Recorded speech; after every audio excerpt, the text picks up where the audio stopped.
Merhabalar, mutfağıma hoş geldiniz. Bugün mutfağımda patates püreli köfte hazırlayacağız. Bunun için yarım kilo kıymam var. Burada da 100 gram kadar kuyruk yağı var. Makinede çektim, robotta. Şimdi bunu ilave ediyorum. Şöyle bir adet orta boy sayılacak kuru soğanı rende yapıyorum.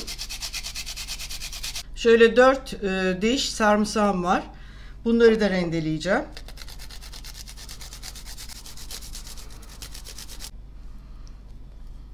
Tuzumu ilave ediyorum. Şöyle 2,5 çay kaşığı. Şöyle dolu dolu 1 çay kaşığı kimyon. 3 çay kaşığı da pul biber koydum. Şimdi kıymamızı bir güzel yoğuracağız.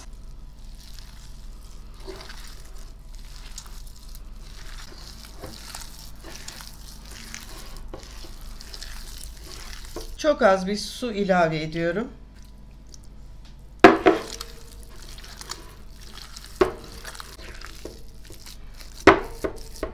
Köftemizi çok güzel yoğurduk. Şimdi yapım aşamasına kadar buzdolabında muhafaza edeceğim. Kıymamız buzdolabında dinlenirken biz püre için patateslerimizi soyalım.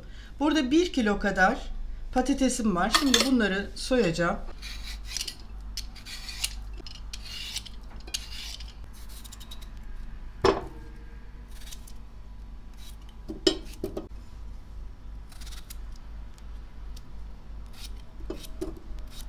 Patateslerimizi iri iri doğradım ve üzerine hafif geçecek şekilde su koyuyorum.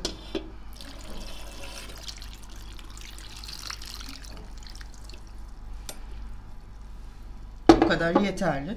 Şimdi ocağa götürüp altını yakacağım ve pişmeyi bırakacağım.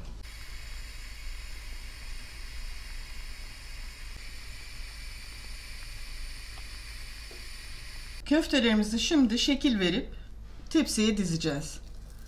Elimizi ıslatalım. Çok büyük hazırlamıyoruz köfteleri. Hatta biraz daha alabilirim. Şöyle yuvarlıyoruz. Hiç böyle bastırmanıza gerek yok. Şu şekilde yuvarlayıp tepsiye dizeceğiz. Arada bir elimizi ıslatalım.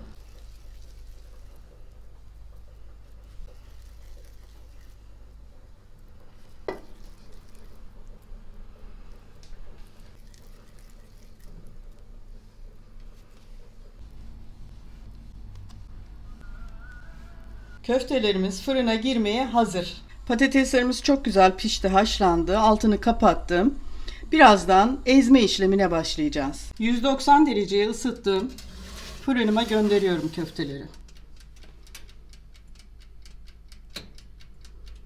Püremiz için haşladığım patateslerin suyunu süzdüm. İçinde hiç su yok. Şöyle 1,5 çay kaşığı sayılacak şekilde tuz ilave ettim. Biraz karabiber. Burada 2 yemek kaşığına yakın tereyağı var. Onları da ilave ediyorum. Şimdi bir güzel ezeceğiz. Tereyağımız patatesin sıcaklığıyla zaten eriyecektir.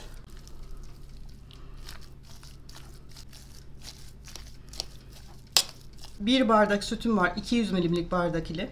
Şimdi bu sütü yavaş yavaş, hepsini birden dökmeyeceğim. Şimdi bu patatesi blenderda da çekebilirsiniz ama ben sevmiyorum onu. Patateste sünme oluyor. Biraz bu iş yorucu oluyor ama değiyor arkadaşlar. Emek vereceğiz. Biraz daha süt ilave ediyorum.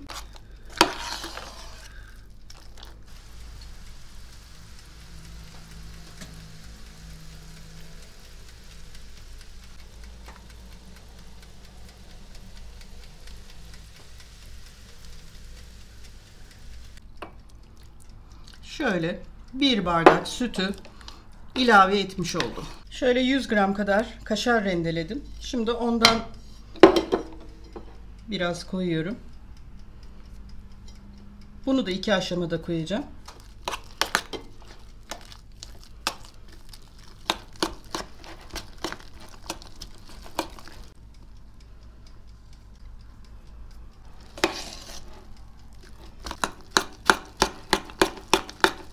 Bu işlem sırasında tabii püremiz soğudu. Ben bunu tekrar ocağa götüreceğim. Altını çok kısık açacağım. Çok az olacak ateşi. Ve yavaş yavaş yine orada da karıştıra karıştıra ısıtacağım.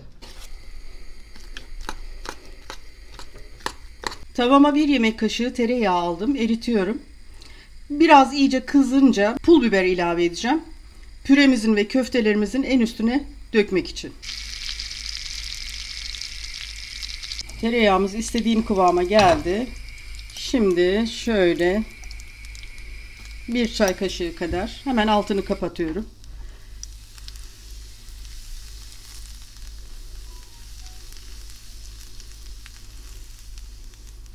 Evet. Üstüne dökeceğimiz yağ da hazır.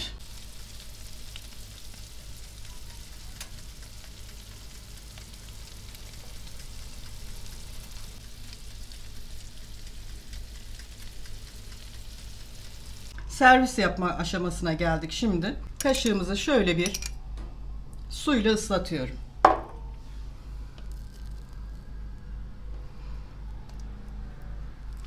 Çok güzel bir püre oldu.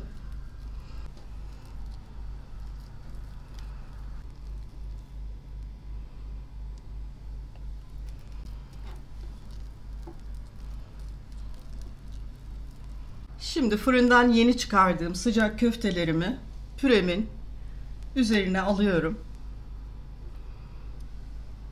Şu kokuyu size bir gönderebilsem arkadaşlar.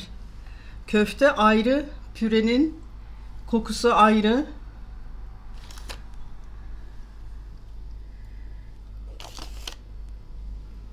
Bunu muhakkak deneyin.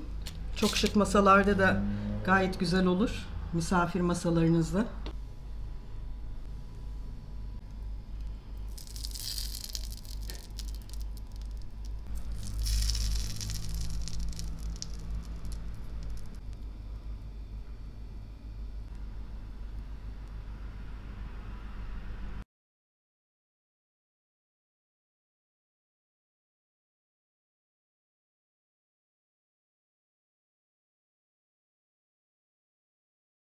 En üstüne de toz biberle yaktığım tereyağı gezdirdim ve işlemi bitirdik. Şimdi sizler için tadına bakmak isterdim ama arkadaşlar bu güzelliği de bozmak istemiyorum. Ama inanın çok lezzetli ve çok güzel bir patates püreli köfte oldu. Bugünkü tarifimin de sonuna geldik. Bir dahaki tarifimde buluşmak üzere diyorum. Hoşça kalın.